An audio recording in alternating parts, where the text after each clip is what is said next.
bienvenue à Échangeurs Turcotte, une émission où on parle d'enjeux importants pour les gens de la MRC Maria-Chapdelaine et l'ensemble de la population du Saguenay-Lac-Saint-Jean. Et aujourd'hui, on va parler d'économie circulaire.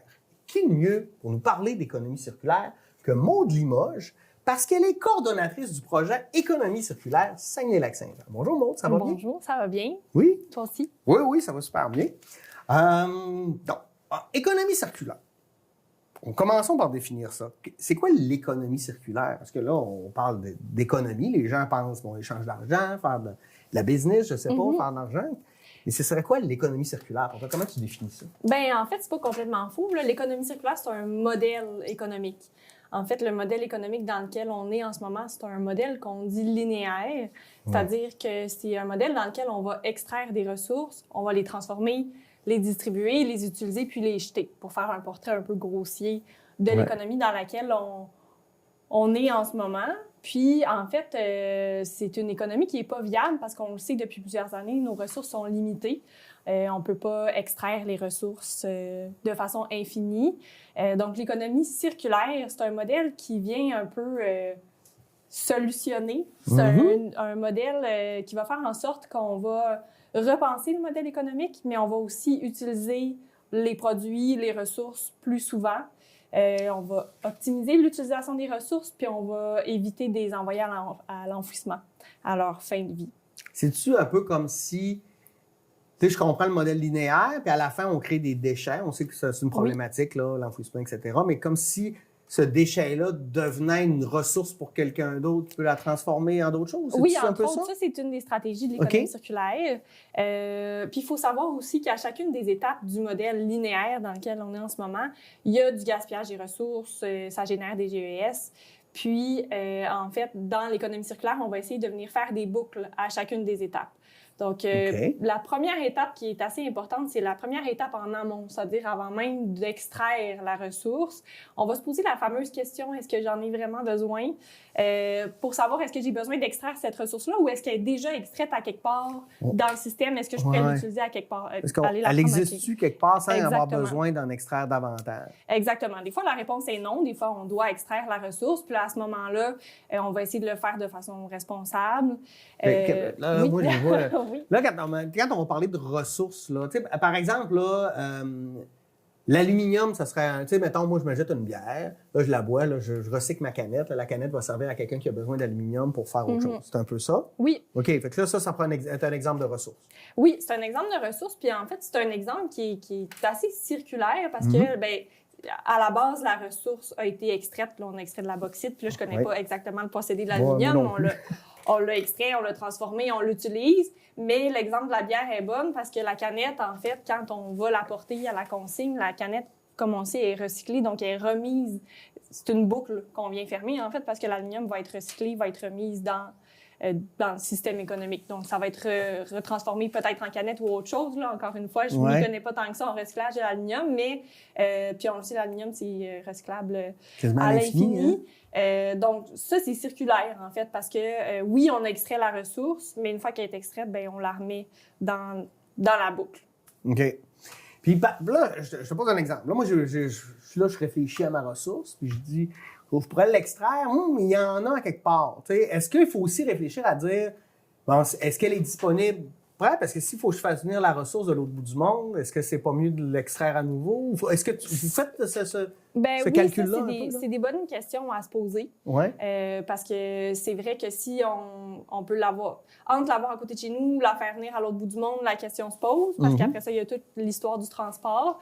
Puis il y a aussi une question qu'on peut se poser, c'est à quelle fréquence j'en ai besoin? Est-ce que ça peut être quelque chose de partagé? Là, on parlait de l'aluminium, par exemple, qui est plus difficile c'est un peu moins concret, mais si je pense à une ressource comme un outil, un équipement qu'on aurait besoin puis qu'on va l'utiliser 1 ou 2 fois dans l'année, bien, est-ce que je peux le louer? Est-ce que je peux le partager avec quelqu'un? Je peux peut-être le mutualiser. Donc, c'est d'autres questions qu'on peut tu parles, on va mettre ça en commun? Oui, exact. On va se mettre 2-3 personnes pour l'acheter ensemble. Puis de ça cette va servir à façon-là, tout le monde. Exact. On va l'utiliser plus souvent, en fait. Ça fait partie de... C'est un peu comme quand tu pars en appartement, là, puis là, tu as l'impression que ça te prend plein d'outils parce que là, mais au bout du compte, ça te prend pour une journée. Puis après ça, les emprunter, ça serait plus rentable pour tout le monde, en fait, collectivement, que d'en acheter encore puis de les laisser dormir. Oui, exactement. Donc, plutôt que d'avoir 6 sauteuses dans des cabanons, on peut en avoir une à 5 personnes qui va servir plus souvent. OK. Je comprends bien. Merci. Fait que là, ça, c'est la première étape. Là, j'en reviens. Moi, je suis chaud du coq à l'âne. C'est correct. Ouais. Fait que là, on a réfléchi, on veut créer de quoi, puis on a réfléchi à la ressource. OK. Là, une fois qu'on a cette réponse, qu'est-ce qu'on fait? Bien là, en fait, juste dans la conversation qu'on vient d'avoir, on vient de parler de différentes stratégies de l'économie circulaire. J'aime ça. Il y en a 12. Oh, OK. Mais la question dans le fond, il y a 3 stratégies qui est un peu en amont, qui est toute l'idée de repenser, comme je disais tantôt, se poser la question, est-ce que j'en ai vraiment besoin avant de l'extraire? Une fois qu'on va l'extraire, là, il y a 3... ces 3 premières stratégies-là, il y a l'éco-conception, qui est un peu l'idée de s'inspirer de la nature pour concevoir son produit. Là, je m'explique, la nature produit des choses, puis il n'y a jamais de gaspillage dans la nature, tout sert à quelque chose. Puis en fin de vie, il n'y a rien qui est un déchet dans la nature elle-même. Mettons, j'essaie de donner des exemples pour voir si j'ai bien compris. Mettons, un arbre va produire des feuilles, les feuilles vont tomber, puis ils vont se désagréger, mais ils vont devenir de l'engrais pour la terre. Oui, exact. On est-tu là-dedans? On est là-dedans, okay. Oui. Puis on s'inspire un peu de ça dans l'éco-conception. OK. Après ça, c'est ça, il y a plusieurs critères à l'éco-conception. Je ne suis pas une experte non plus de l'éco-conception, mais c'est un peu cette idée-là. C'est de penser aussi au futur de ce produit-là qu'on va créer. Ouais. Si on pense souvent aux emballages dans l'éco-conception, bien cet emballage-là, ça se peut qu'on ait vraiment besoin de le produire parce que, justement, ça va conserver un produit plus longtemps. L'emballage, c'est pas toujours mauvais, là, on en a besoin. Mais à la fin de vie de cet emballage-là, une fois qu'on a ouvert notre produit puis que l'emballage ne sert plus, qu'est-ce qui va se passer avec ce produit-là? Fait que on pense au début, mais pour la fin de la vie de cette matière-là. Fait qu'est-ce qu'elle va se recycler? Est-ce qu'elle va se composter? Est-ce que je vais pouvoir la réutiliser? Est-ce que c'est un emballage de plastique, mais avec laquelle je vais pouvoir refaire des copeaux de plastique puis refaire le même emballage? Il y a différentes options possibles. Ça, c'est la première stratégie, l'éco-conception. Il y en a 2 autres. Il y a l'optimisation des opérations, puis il y a l'approvisionnement responsable. Ça, c'est comme les 3 premières stratégies de l'économie circulaire, qui est, dans le fond, repenser. Ça, c'est comme la première étape. OK. Fait que, donc, repenser, je veux reprendre tes mots, mais je les oublie. Oui, bien, c'est ça. Dans le fond, dans l'idée de repenser, il y a 3 premières stratégies. L'éco-conception, dont on vient de parler. L'approvisionnement responsable. L'approvisionnement responsable, souvent, on donne l'exemple de l'approvisionnement local, acheter local. Ce qui n'est pas complètement faux. En fait, là, c'est un peu une partie de cette stratégie-là parce que s'approvisionner localement, en fait, ça vient de moins loin, le transport est moins grand, l'impact environnemental est moins grand, mais il y a d'autres critères aussi qu'on peut aussi regarder. Par exemple, l'aspect social de l'approvisionnement responsable. Par exemple, j'aurais le choix de 2 organisations, 2 entreprises qui ont le même produit, à peu près à la même distance. Mais j'en ai une qui a des super pratiques au niveau des ressources humaines.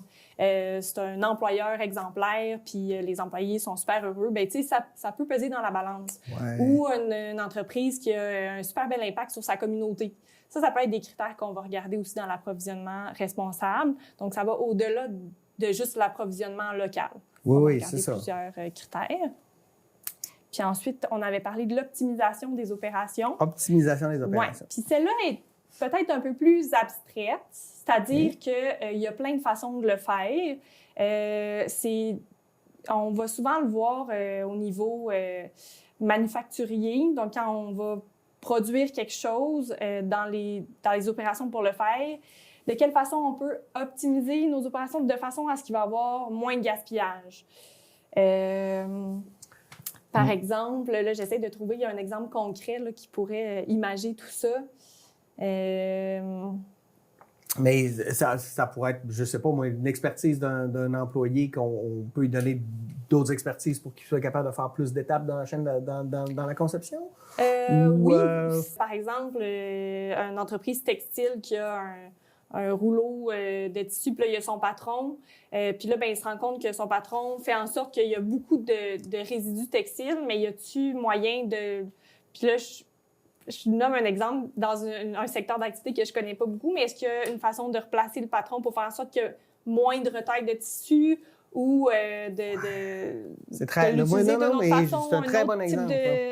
Un autre taille de rouleau, un autre la façon de le pour que, justement, on rejette le moins possible de déchets dans l'environnement, en fait. Oui, exactement. C'est un peu ça. OK. Fait que ça, on est comme dans la conception là, de ce qu'on fait. Ça, c'est tout ce qui a rapport avec repenser. Là, après ça, on va rentrer dans l'étape d'optimiser. OK. Puis là, il nous reste 9 stratégies. Oh, juste 9. On a le temps, 9. Hein? J'espère que tu vas te rappeler des 9 parce que... Là, ça va être mon grand défi de me rappeler des 9. Il y aurait tout ce qui est location à court terme. OK. On en a un peu parlé tantôt. L'exemple des outils est super bon. Au lieu d'acheter un outil neuf, on peut le louer. Tu sais, à ce temps, je sais pas, mais tu sais, je trouve que dans les modes d'habitation, on a beaucoup, par exemple, on va parler des condos, là, on va créer un immeuble à condo, ils vont être 6-8 dans le même immeuble. Ça, il faudrait que ça soit quasiment automatique, là, qu'on dit, qui a une drill? Bon, mais là, dans le hangar, puis tout le monde va pouvoir l'utiliser, je sais pas. Oui, exact. Puis puis on en voit de plus en plus des initiatives comme ça. Puis ça rentre aussi dans une autre stratégie qu'on appelle l'économie collaborative, qui est un peu plus vers la mutualisation, comme on parlait un peu plus tôt, de partager l'achat d'un bien ou Parce que la location, on voit beaucoup, par exemple, si je reviens à mon exemple d'outil, on va aller dans une compagnie louer notre outil pour quelques jours. Puis dans l'économie collaborative, puis c'est là que je disais, il y a de plus en plus d'initiatives comme ça d'économie collaborative ou qu'on dit de partage, où est-ce que cet outil-là, puis là, tu le nommais avec une tour de condo, là, ça pourrait être une initiative que la tour à condo ont un seul outil qui s'échange. Puis là, je pense notamment au Partage Club, qui est une application qui est sortie dans les dernières années, qui est un peu basée là-dessus. En fait, c'est que si tu as Là, on parlait d'outils, mais ça peut être des équipements de cuisine, ça peut être vraiment de tout, là. Ça peut être des jeux. C'est vrai, là, tu parles de la cuisine, là, mais c'est vrai que des fois, on a besoin d'un gadget pour faire une recette, puis là, on la jette, puis au bout du compte, après ça... Dans le fond, on voulait juste essayer cette recette-là, puis on ne sait même pas si on va la refaire. Oui. Cette application-là sert à ça, de se dire, j'ai un robot culinaire, moi, puis il me sert pas tant que ça, fait que je le mets sur cette plateforme-là. Puis là, plus il y a des gens qui l'utilisent, plus c'est intéressant parce que là, le bassin est grand puis tu peux trouver de plus en plus d'objets. C'est sûr que dans les milieux plus urbains, ça marche très bien parce que là, tu as comme un bassin d'équipements, d'outils, mais on le voit à plus petite échelle, des fois, dans des petites communautés, là, ça va être un groupe Messenger de « As-tu ça, toi? » ou des choses comme ça. Puis là, la communauté s'écrit « Là, aujourd'hui, j'ai besoin d'un sécateur. Y a-t-il quelqu'un qui a ça? » Tu sais, c'est vraiment... C'est non officiel, mais c'en est de l'économie circulaire, en fait. C'est de se partager des outils, des équipements, des objets. Je sais pas si ça rentre là-dedans, mais moi, ça me fait penser, quand j'étais en Scandinavie, on me racontait que quand, par exemple, en Finlande, on construisait un bloc appartement, automatiquement, on construisait un spa dans le bloc et chaque locataire avait une plage horaire de spa, mais qui pouvait s'échanger en disant « Ah, là, j'ai des amis, tu me permettrais-tu de prendre ta place? » Bon, c'est-tu le genre d'idée là, qui pourrait être rentrée là-dedans? Oui, complètement. Puis il y en a plein, en fait, là, qu'on connaît des initiatives de ce genre-là, comme Airbnb, veut pas. C'est sûr qu'après ça, on pourrait rentrer dans le grand sujet du Airbnb, mais l'idée de base, c'était un peu ça. Oui. C'était de se dire, puis c'était surtout avec des chalets ou des appartements qui servent moins. Là. L'idée, c'était d'optimiser l'utilisation de ces places-là pour en profiter le plus possible. Ouais, ça s'est transformé avec la exactement. Là, on est d'accord. Mais c'en est un autre où tout ce qui est communauto, les vélos en partage, comme les Bixi puis les autres... les vélos urbains. Là. Ça, c'est vraiment toutes des initiatives. Ça fait partie de l'économie circulaire, en fait. Donc, c'est plutôt d'acheter du neuf, on va se partager l'utilisation. Est-ce qu'il est obligé d'avoir un échange? Il n'est pas obligé d'avoir d'échange d'argent, donc c'est intéressant? Non, pas nécessairement. On peut penser au troc, justement. Là. Ça peut être... Puis il peut y avoir toutes sortes de formes. Là. Oui, il peut y avoir un échange monétaire. Des fois, même, ça peut amener un revenu insoupçonné, surtout pour les entreprises. Ça peut... finalement, tu n'avais pas pensé, mais ce local-là qui ne te servait pas, finalement, tu le loues, puis c'est un revenu supplémentaire. Donc, c'est le fun, mais d'autres fois, ça peut être gratuit. C'est un échange. Puis il y a d'autres retombées qui ne sont pas nécessairement des retombées monétaire, mais qui c'est des retombées sociales ou des rencontres avec des gens, puis tu sais pas quand est-ce que quelqu'un va avoir besoin de quelque chose. Exactement. Moi, j'ai un ami qui m'a raconté, un ami gaspésien, que lui, il a un champ de pommes, puis il s'est acheté un déshydrateur, puis il fait déshydrater ses pommes, puis il a échangé toutes ses pommes déshydratées contre du bois, puis il s'est construit un garage. Okay. Mais il n'a pas mis une scène, tu sais, dans le sens que tout était une affaire d'échange, puis c'est beau, sauf que ça demande du temps, tu sais, il y a quelque chose qu'on n'est pas habitué dans la société d'aujourd'hui où tout va vite, puis qu'on est tout...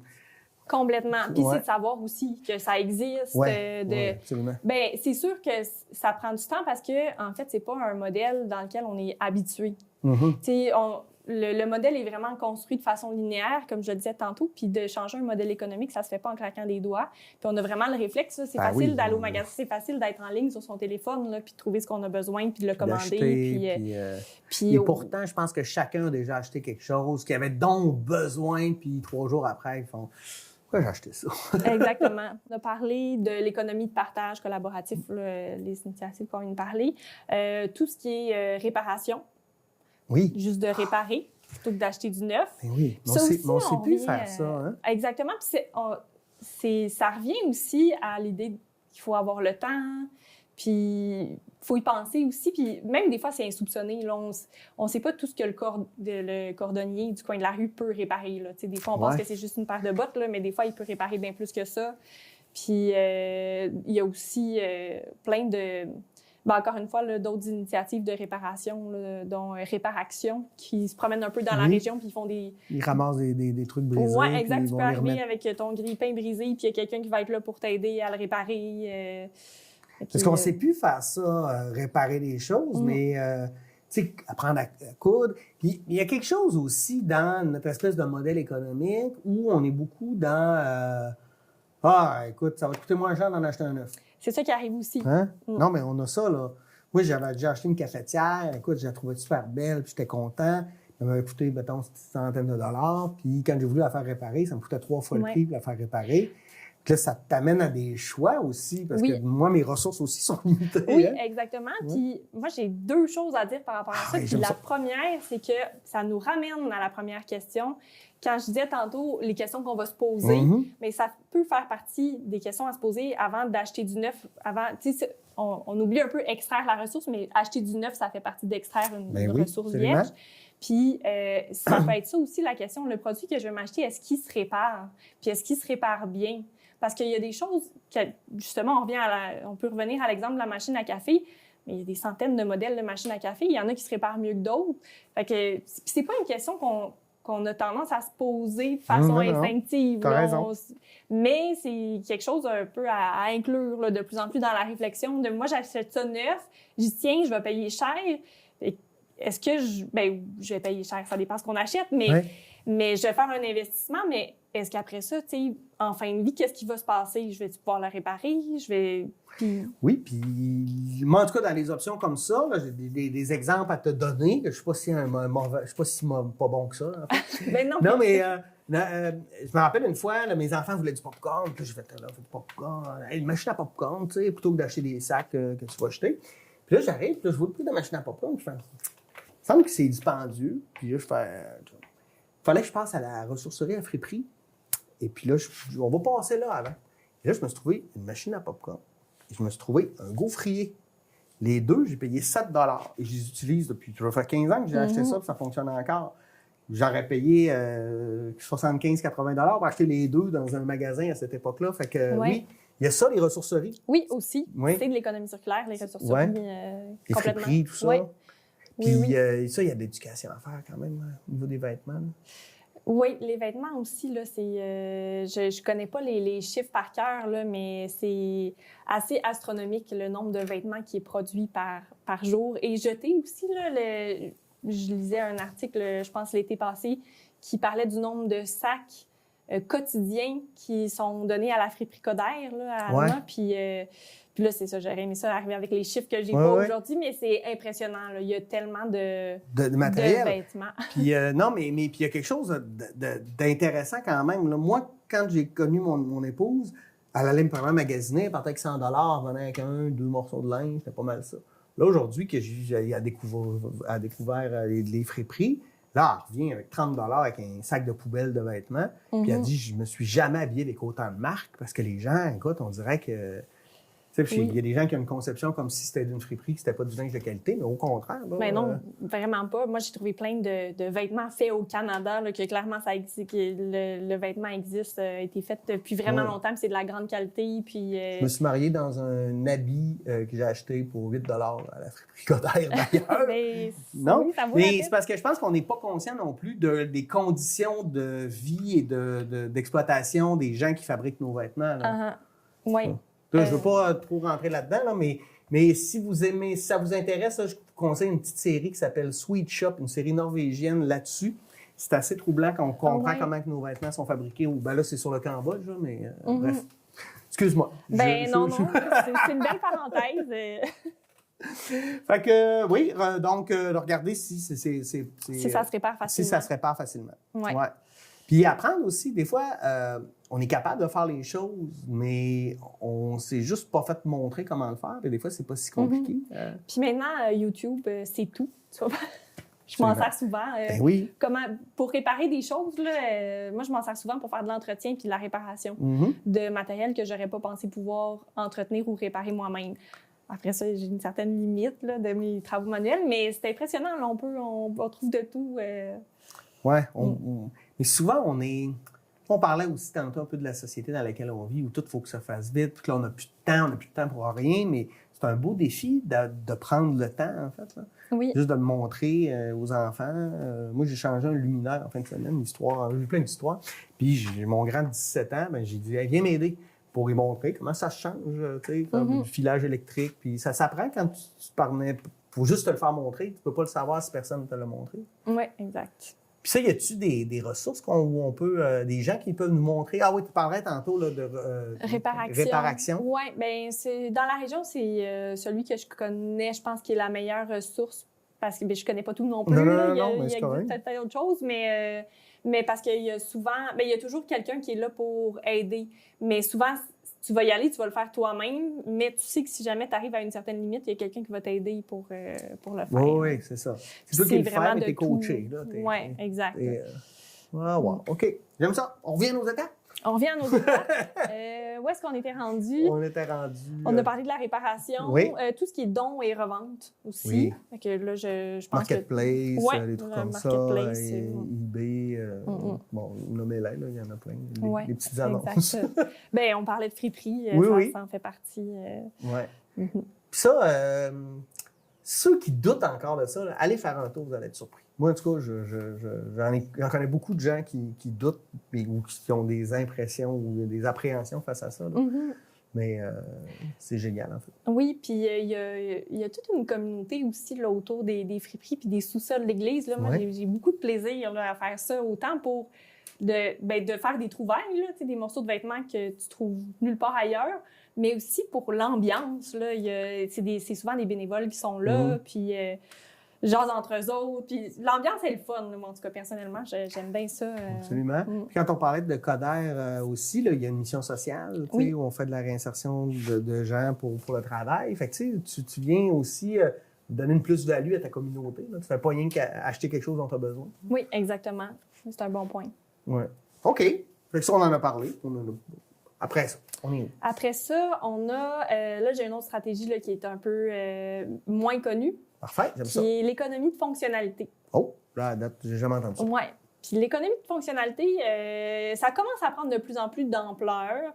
Puis là, je vais essayer de bien l'expliquer, puis de bien le vulgariser. Mais l'économie de fonctionnalité, c'est de vendre un service plutôt qu'un bien. Puis j'utilise souvent l'exemple de l'éclairage. Par exemple, au lieu d'acheter des ampoules, ça va être d'acheter un service d'éclairage. Donc là, l'idée, en fait, c'est que la compagnie qui va vendre l'éclairage, elle va être responsable d'avoir l'éclairage adéquat, mais aussi de vendre, elle va être responsable du produit aussi en fin de vie. Donc, l'entreprise qui t'a vendu l'ampoule, elle, à quelque part, elle s'en fout que ton ampoule, elle dure longtemps ou pas. Elle t'a vendu une ampoule, elle a fait de l'argent, merci, bonsoir. Toi, tu as utilisé ton ampoule, tu l'envoies à l'éco-centre, merci, bonsoir. Tandis que acheter un service d'éclairage, bien là, en fait, tu t'occupes plus de penser à tes ampoules, quand est-ce qu'ils vont être en fin de vie et tout. C'est l'entreprise qui va s'occuper des ampoules en fin de vie. Okay. Mais l'entreprise qui te vend ces ampoules, bien, son système d'éclairage, en fait, est bien mieux d'avoir des ampoules qui durent plus longtemps. Comme ça revient moins souvent. Ouais. Tu vas payer pour l'utilisation plutôt que le produit. OK. On le voit dans les compagnies aussi pour les gros camions là, des pneus. Okay. La compagnie de pneus, je pense que c'est Michelin qui fait ça. Là. Je ne suis pas sûre à 100%, mais plutôt que de vendre le pneu, mais c'est eux qui vont s'assurer que c'est le bon pneu, qui va faire tant de kilométrage, puis qui va s'assurer d'échanger, de faire l'entretien. Mm-hmm. L'entreprise, en fait, qui va vendre le service plutôt que le produit, bien, a tout intérêt à ce que son produit dure plus longtemps. Donc, ça vient lutter contre l'obsolescence programmée. Exactement. L'obsolescence programmée, c'est le fait que nos appareils ont une durée de vie, puis ils vont briser, puis il faut les changer parce que ça nous permet de faire rouler l'économie. Oui, exactement. L'économie classique. Mm-hmm. Est-ce que je me trompe, là? Tu peux me reprendre si je suis pas c'est bon. Oui? OK. Ah, mais c'est intéressant, ça. Parce qu'en même temps, tu dois payer peut-être un peu plus cher pour ton service, mais l'entreprise a tout intérêt à ce que son service, elle s'étire dans le temps, donc ça a une plus grande qualité plus longtemps. Oui, exactement. Fait que là, ça diminue l'obsolescence programmée, donc on a moins besoin de racheter souvent parce que la compagnie se responsabilise. C'est intéressant collectivement, ça. Oui. Parce qu'on amène le fardeau de la responsabilité chez l'entrepreneur. Oui, c'est vraiment intéressant, puis c'est une des stratégies qui est moins connue. En fait, là, ça fait pas longtemps qu'on en entend parler. Là, je n'avais jamais entendu parler, mais je comprends bien le principe. J'ai encore un peu de mal à l'expliquer, éventuellement. Ça va. Ça va bien, OK. Économie de fonctionnalité. Je viens d'ajouter ça dans mon vocabulaire. Oui, là, il faudrait que je calcule combien de stratégies je t'ai nommées jusqu'à maintenant. J'ai perdu le fil. Aucune idée. Mais ce qu'on va faire pour te laisser retrouver ton fil, nous, on va s'en aller à la pause. Parfait. Hein? C'est vraiment intéressant, on apprend plein de choses. Avouez qu'il y a plein de solutions à nos petits problèmes du quotidien.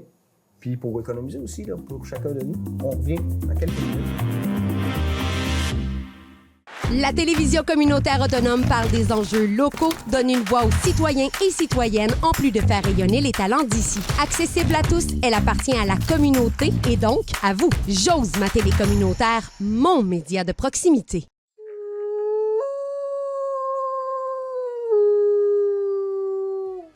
C'est malade. Ils sont à côté. Ah,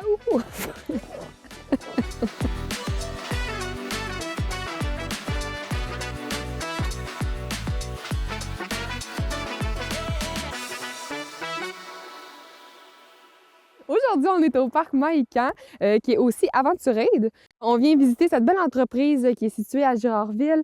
Ils font du chien de traîneau, de l'hébergement, il y a de l'expédition en motoneige. Donc, on vient voir l'expérience globale hivernale d'Aventurade et du parc Mahican. Oui.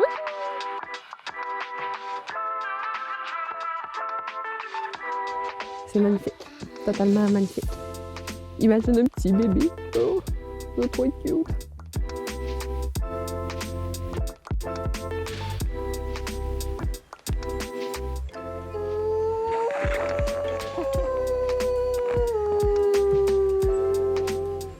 Ça s'étend sur à peu près de l'eau, enfin 4 hectares. Donc là, on a le chenil avec le départ des chiens de traîneau. Le départ des chiens. On a un prospecteur, trappeur, arca, c'est nos camps en forêt pour les séjours itinérants. Là. Voilà. Vous avez des camps en forêt que, par exemple, les personnes y vont en expédition puis arrivent au camp? Là, actuellement, par exemple, on a un séjour de 5 jours. Après, on a des personnes comme aujourd'hui qui font une journée chez un traîneau et qui ce soir vont dormir aux loups, aux écologes qu'on ira voir tantôt. Et puis après, on a aussi des personnes qui viennent qui n'ont qu'une journée d'activité.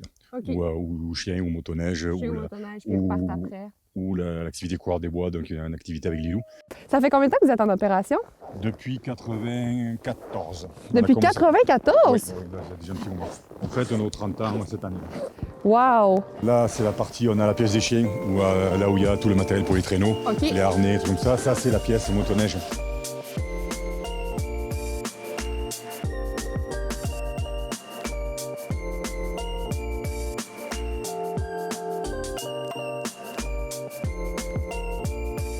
Quelqu'un qui a zéro équipement, vous avez tout. Oui, les bottes, on les fournit de façon systématique. Parce qu'autant pour faire du chien de traîneau, qu'il y a des personnes qui peuvent avoir ce qu'il faut quand tu fais du ski ou autre au niveau activité. Là.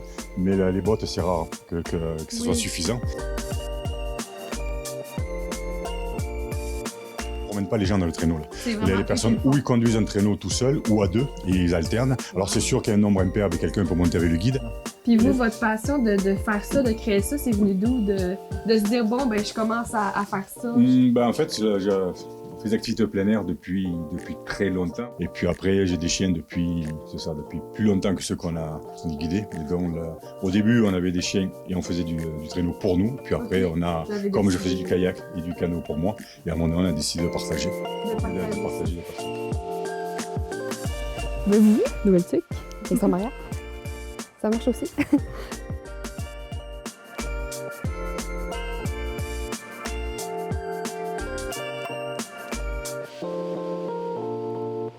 Aventurette, c'est l'entreprise. Et puis avec le parc Maïcan, ça en fait partie. Mais c'est la partie juste centre d'observation des loups. Voilà, mais c'est la même structure. Fait que l'entreprise, c'est Aventurette. Le parc Maïcan, c'est le côté des loups. C'est le côté des loups. Parfait, voilà. On va démystifier ça, la différence entre les deux. Voilà, Maïcan, parce que ça veut dire loup en inou. Oui. L'objectif là, c'est pas simplement de voir des loups, c'est de voir des loups avec un comportement le plus naturel possible. Donc, comme on va expliquer là-bas, qu'on va le voir, on reçoit pas beaucoup de personnes à la fois. Et ça permet d'avoir une approche, une immersion avec les loups plus intéressante. C'est plus la proximité qu'on a ici. Ouais, on va aller voir ça. Merveilleux. On va voir ça.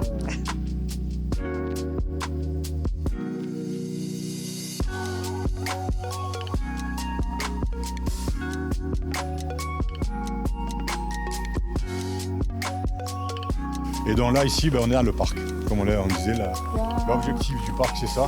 C'est d'avoir une approche. Le fait d'avoir peu de personnes à la fois, comme on les voit là, ils ne sont pas saturés. Là.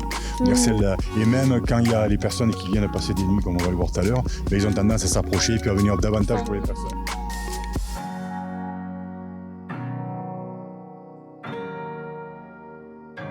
C'est tellement beau comme animal. Vous êtes bien gentil de venir nous voir. Allô?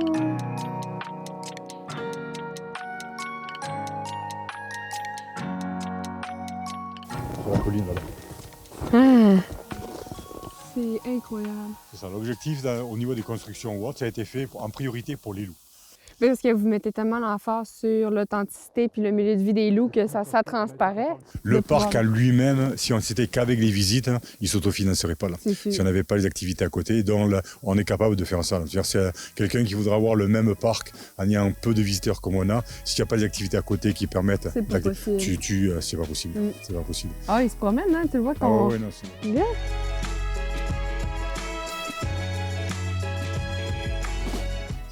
Mais parce qu'on n'est pas beaucoup, on prend notre temps, on n'a pas crié partout. Oui, c'est ça. On les dérange pas. C'est fantastique. On les voit, on les voit. Là. Vous avez vraiment construit quelque chose d'incroyable.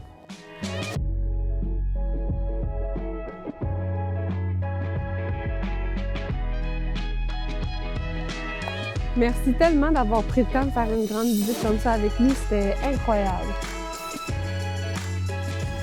Oh, il y en a là!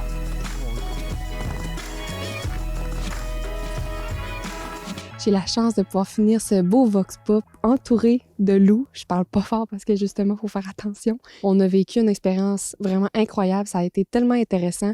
C'est vraiment une belle entreprise qui met l'emphase sur la nature, sur l'authenticité, puis surtout sur la santé de ces animaux. C'est incroyable. C'est une expérience à vivre. On a vraiment de la chance d'avoir ça là, dans notre belle MRC, une belle entreprise comme ça.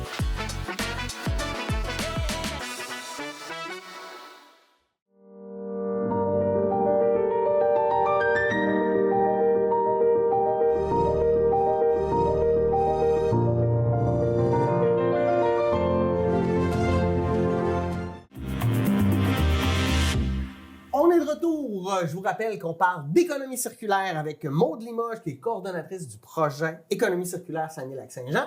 Regardez les stratégies, là. On a fait le calcul durant la pause.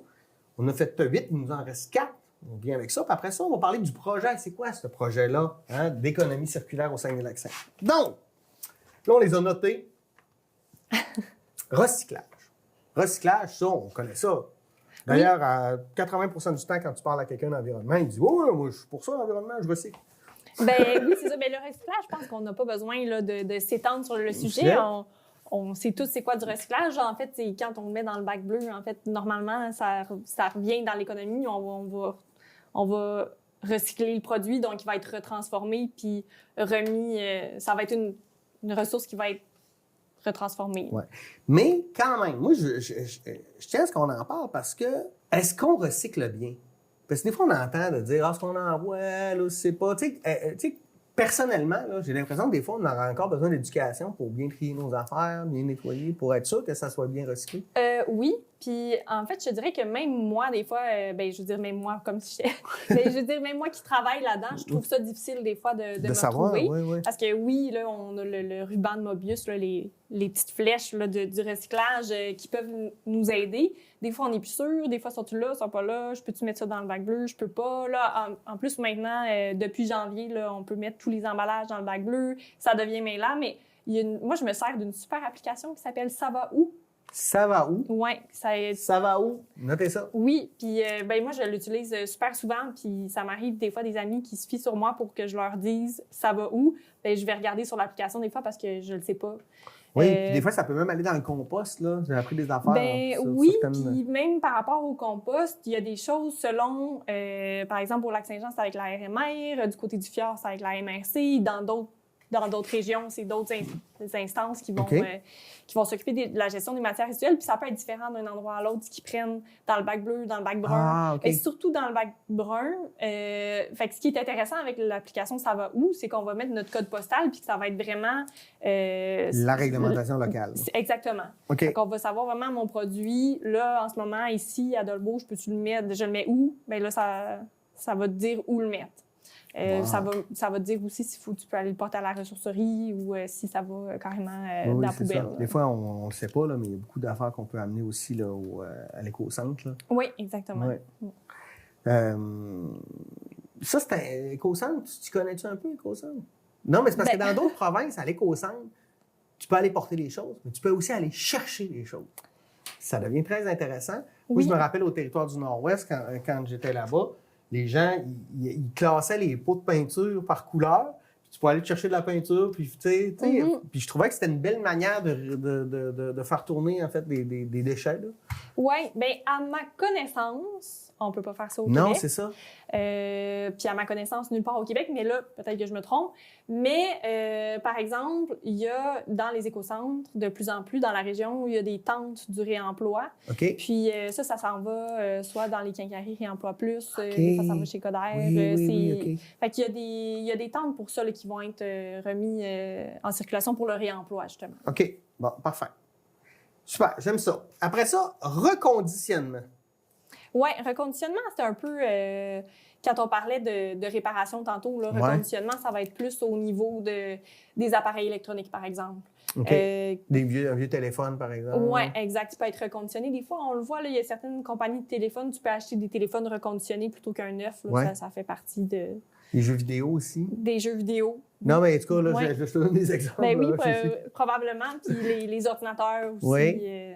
Puis ça, c'est important parce qu'on ne réalise pas le scandale géologique que ça crée les minéraux critiques, entre autres en République démocratique du Congo, qui sont riches en minéraux critiques, mais ça crée des guerres là-bas, il y a un génocide. En tout cas, bref, pas rentrer dans la géopolitique mondiale. Là, mais, Puis les équipements électroniques, on en a de plus en plus. Là, donc, c'est super important de les reconditionner. Puis d'acheter du reconditionné aussi, ça fonctionne très bien.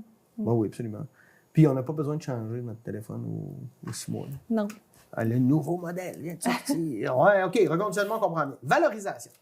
Bien, valorisation, en fait, on peut penser, on parlait du bac brun tantôt, là, on peut penser au compost. Bien, quand ça va dans le bac brun, on fait du compost, mais c'est pas terminé, là. Il y a des...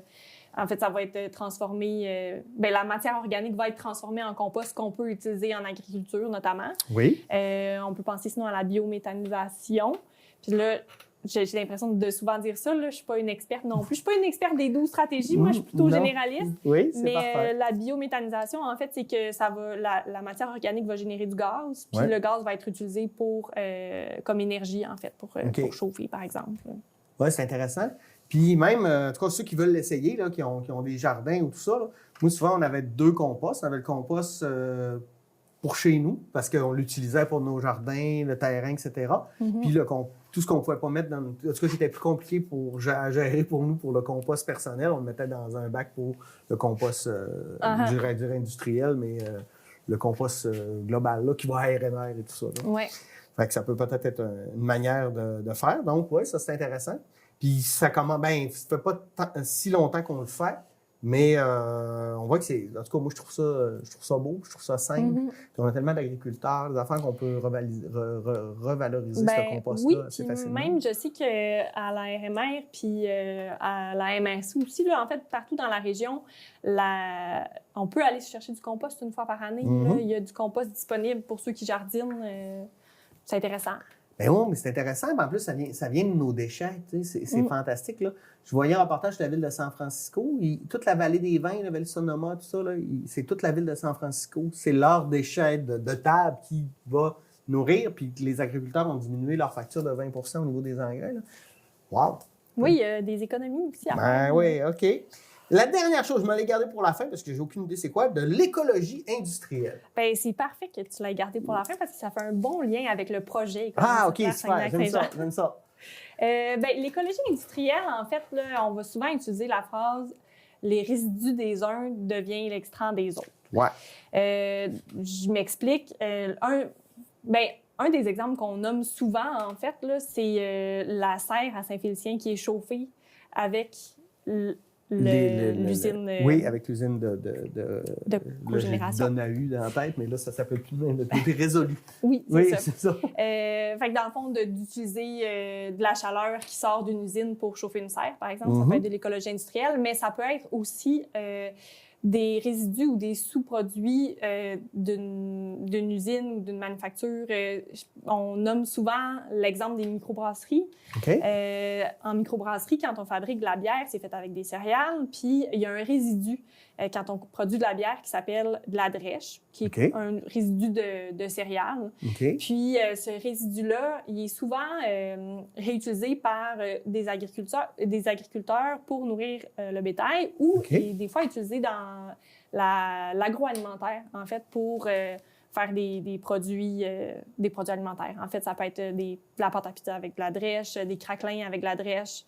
Donc, on va utiliser un produit, en fait, qui était considéré comme un déchet pour produire un nouveau produit qui va être consommable. Pour diminuer, en fait. Ah, finalement, je connaissais ça. Une expérience, il y a des gens qui faisaient des boissons aux fruits, puis avec les restes des bulles de fruits, on faisait des biscuits pour les animaux. Oui, c'est un bon exemple aussi. C'est ça. Oui. Puis ça peut être... je sais pas, là, encore une fois, dans la transformation alimentaire, on va avoir des épluchures, puis il y a un restaurant qui a plein d'épluchures de fruits et légumes, puis il va le donner aux fermiers pour nourrir les cochons, par exemple. Oui, c'est ça. Ça peut être un bel exemple aussi. C'est sûr que c'est encore mieux qu'on peut refaire un produit avec qu'on va consommer encore, là, justement, avec des craquelins à la drèche. Ça, c'est un bon exemple, mais où ça peut être...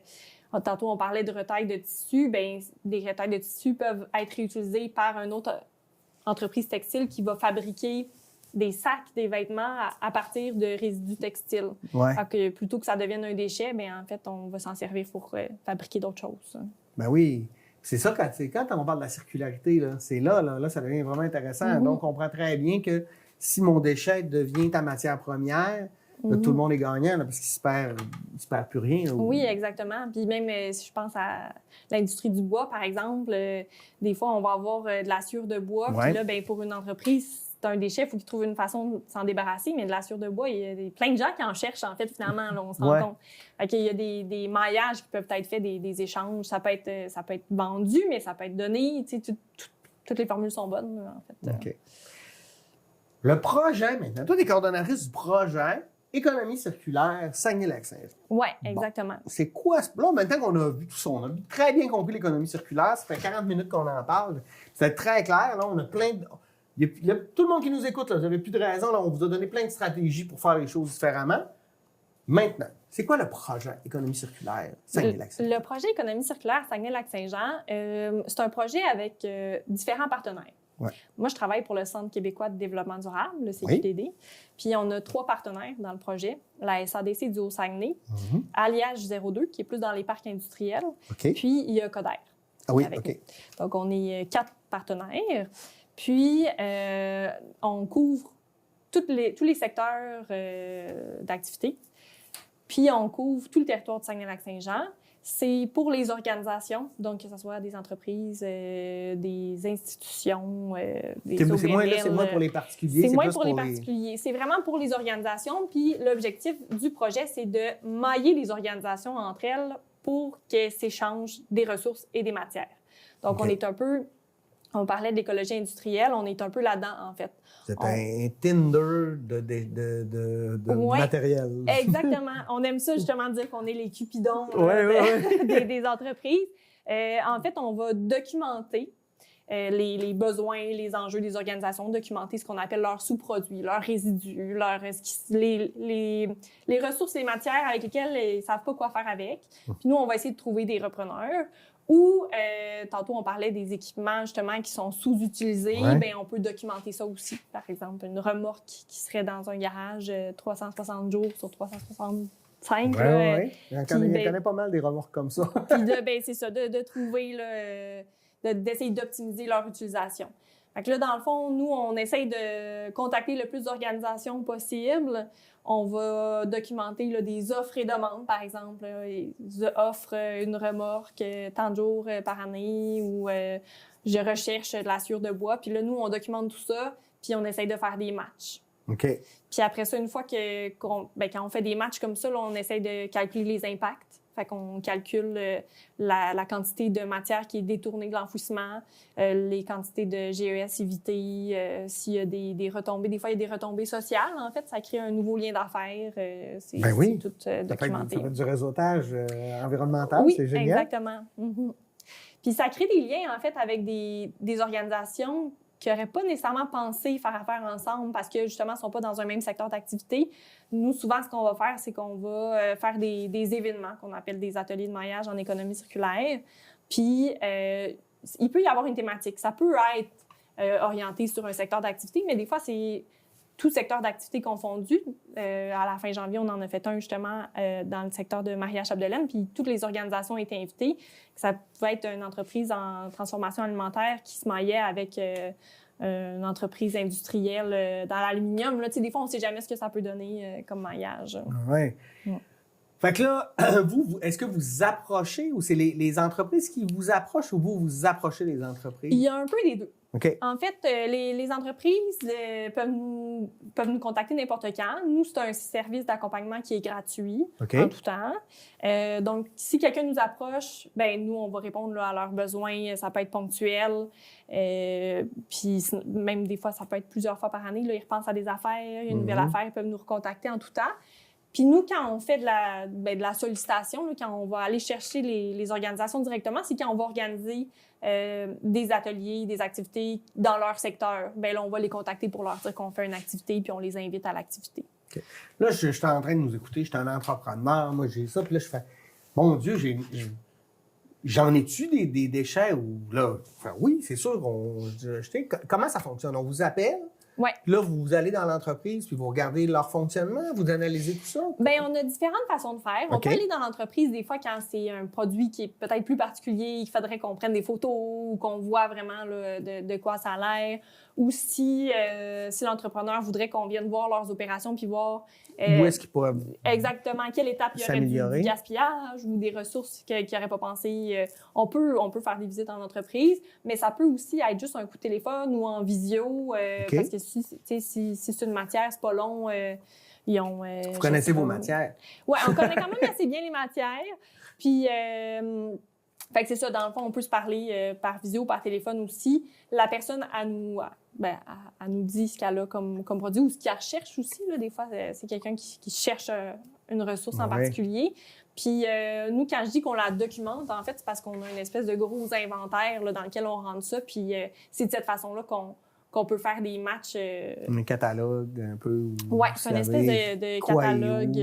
Exactement. Puis nous, ça nous permet de voir aussi si l'échange va avoir un réel impact avant de mettre les deux organisations en commun. C'est-à-dire que, bien, en fonction de la distance, à quoi va servir cette ressource-là, il y a différents critères. Là, puis, bien, nous, on analyse un peu tout ça là, pour voir, pour être certain que ça a une retombée positive. Puis après ça, on met les gens en contact. Puis en général, c'est davantage des petites PME, des organismes sociaux, des OBNL, ou des grandes entreprises? C'est vraiment de tout. OK. Oui, c'est vraiment de tout, je dirais, là, qu'on a dans le projet, parce que même au niveau des institutions, là, on a fait un atelier de maillage avec les cégeps, les universités, le CIUS, juste avant Noël. OK. Fait que puis on a des PME, on a aussi des plus grosses entreprises. On a vraiment... c'est assez éclaté, je dirais, comme nombre d'organisations documentées. On en a documenté au-dessus de 350 là, jusqu'à maintenant. OK. Puis, est-ce que ça peut être intéressant, je ne sais pas, là, pour une municipalité de vous appeler pour dire que vous avez comme nous, on en a aussi des déchets, des affaires qu'on donne. Oui, ça peut être complètement. ça. Là. Oui, ça peut être des municipalités. C'est pas obligé d'être une entreprise. Non, ça n'a pas besoin d'être une entreprise. Ouais. D'un organisme communautaire ou peu importe. Oui, exactement. Tout le monde a le goût de travailler avec tout le monde. Oui. Puis, collectivement, pourquoi on embarque dans ce projet-là? Bien, parce que c'est le seul modèle économique qui est viable. Non, mais très bonne réponse. Mais c'est vrai qu'à long terme, à un moment donné, il va falloir trouver une manière de faire. Puis plus on pense rapidement à la réutilisation de ces matières, de ces ressources-là qu'on a déjà exploitées. Bien, c'est sûr que c'est pas instinctif parce que, comme on disait un peu plus tôt, c'est pas le modèle qui est là actuellement. En ce moment, on est vraiment bien ancré dans un modèle linéaire. Donc, pour changer un modèle, ben ça prend du temps, puis il faut changer un peu notre façon de penser. Fait que c'est sûr que ça se fait pas du jour au lendemain, mais c'est important de le faire parce que, comme on l'a nommé, les ressources sont limitées.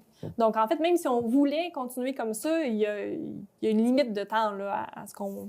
Oui, puis on dirait que des fois, il y a des entreprises qui je sais pas, là, je ne donnerai pas d'exemple, je vais nommer des noms, là. Mais à un moment donné, je voulais faire réparer quelque chose. Puis là, vraiment, là, je voulais faire, mais partout, on me disait non, jette-toi-en un autre. Jette-toi-en un autre. Puis là, ça vient de l'entreprise qui va me le vendre, l'autre, tu sais, parce que là, moi, je lui dis, es-tu capable de me le réparer? Non, mais jette-toi-en un autre.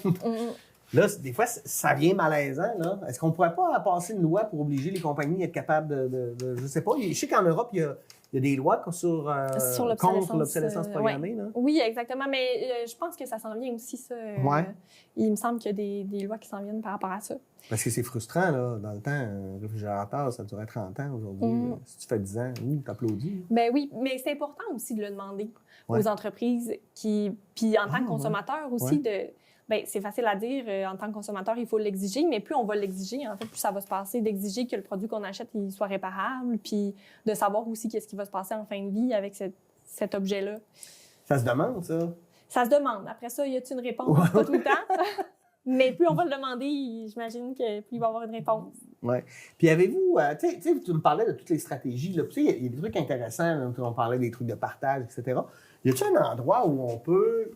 Ces organismes-là, je ne sais pas moi, une espèce de liste tu sais, pour les connaître. Parce que des fois, j'ai l'impression que les gens, beaucoup de monde là, qui sont en train de nous écouter, ils font « Mais c'est donc bien une bonne idée. Je savais pas que ça existait. » Mais pourquoi on ne le sait pas assez? C'est peut-être que là, je sais pas, c'est pas bien... je comprends que ces entreprises-là qui mettront... Tu sais, il faut faire du marketing ou de la publicité, je ne sais pas. Mais tu sais, comment on peut les faire connaître? Y a-t-il un endroit que chez vous, on peut-tu nous appeler? Oui, vous pouvez nous appeler. Nous, dans le fond, sur le site web du CQDD, du Centre québécois de développement durable, il y a la page du projet Économie circulaire Saguenay-Lac-Saint-Jean. Comme je disais tantôt, malheureusement, c'est pas pour les particuliers, c'est vraiment pour les organisations, mais les organisations de toutes sortes. Donc, il y a cette idée-là de nous contacter. C'est une première étape. Puis sinon, peut-être pour les particuliers ou même pour les entrepreneurs, peu importe, il y a le site Québec circulaire qui répertorie beaucoup d'initiatives en économie circulaire. C'est pas exhaustif, là, il n'y a pas tout là-dessus, mais ça peut déjà nous donner une belle banque d'initiatives qui existent. C'est partout au Québec, en fait. Là, c'est un site web qui répertorie les initiatives québécoises, mais on peut y aller aussi par stratégie. Par exemple, voir les initiatives en réparation. Bien, là, on va voir toutes sortes d'affaires. Des fois, ça nous concerne moins que d'autres, mais ça peut aussi nous inspirer. Wow! Hey, c'est vraiment... Puis là, ce projet-là, parce que quand on parle d'un projet, on dirait que là, tu as lancé un projet. Puis là, c'est quoi vos objectifs à moyen, court, moyen, long terme? Avez-vous des objectifs précis ou c'est encore... Oui, on a des objectifs précis. En fait, là, nous, on est à la fin de notre phase 2 du projet qui se termine fin mars. Puis, là, on espère une phase 3, en fait. Oui, là, on est souhaite. toujours à la recherche de partenaires financiers. Mais dans le fond, on a des cibles en nombre de synergies, donc en nombre d'échanges de maillage qui se fait. OK. Aussi, on a un nombre d'organisations à documenter. Hey, j'aime ça en nombre de synergie. Non, mais d'habitude, nos objectifs, c'est en nombre de dollars ou dans du temps, mais là, en nombre de synergie. Wow, bravo. Puis ça, on le calcule, en fait, parce que c'est toujours intéressant, les retombées économiques, c'est toujours intéressant de pouvoir le chiffrer puis Oui, parce que montrer pour aux monsieur, organisations. madame, tout le monde, des fois, ça va plus parler que nombre de synergies. Mais... Oui, complètement. Ouais. Puis de dire qu'on peut, tu sais, ça peut être une nouvelle source de revenus ou nous faire économiser de l'argent. Là. Ça, c'est quand même, c'est possible aussi. Avec l'économie circulaire, ça reste un modèle économique. Ce que je trouve le fun, c'est que, tu sais, souvent, trop souvent, ce qu'on entend chez monsieur, madame, tout le monde, même des fois dans les médias, etc., c'est on met en porte-à-faux économie puis environnement. Puis je trouve que tu es venu me parler aujourd'hui pendant 1 heure d'économie environnementale, si tu veux. Là. Donc, quelque chose où on règle certains de nos problèmes économiques, mais en plus, ben, on aide la collectivité à mieux faire face au changement climatique et à nos Ben oui, complètement. comportements. Puis je pense qu'un ne va pas sans l'autre. Là. Tu sais, l'économie circulaire, c'est un modèle économique, donc on pense au volet économique. Puis là, c'est ça un peu la base du modèle. Donc oui, il faut que nos stratégies soient rentables, là, si on veut, mais durables aussi.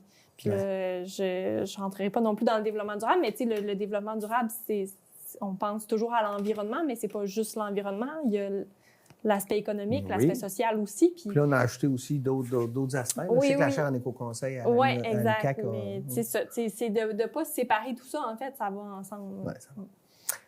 Maud Limoges, merci. C'était très éclairant. Écoute, là, on a plein de nouvelles pratiques à essayer. Non, mais écoutez, le défi, c'est ça. Essayez-en une. On a parlé de plein de stratégies. Essayez-en une fois. Je suis convaincu que ça va vous amener à en essayer d'autres puis à être satisfait de ces stratégies-là. Merci, Maud. Merci de m'avoir reçu. Ça fait plaisir. Merci à vous aussi d'avoir été des nôtres. Nous, on se dit à la semaine prochaine pour une nouvelle édition d'Échangeurs Turcotte. Bonne semaine.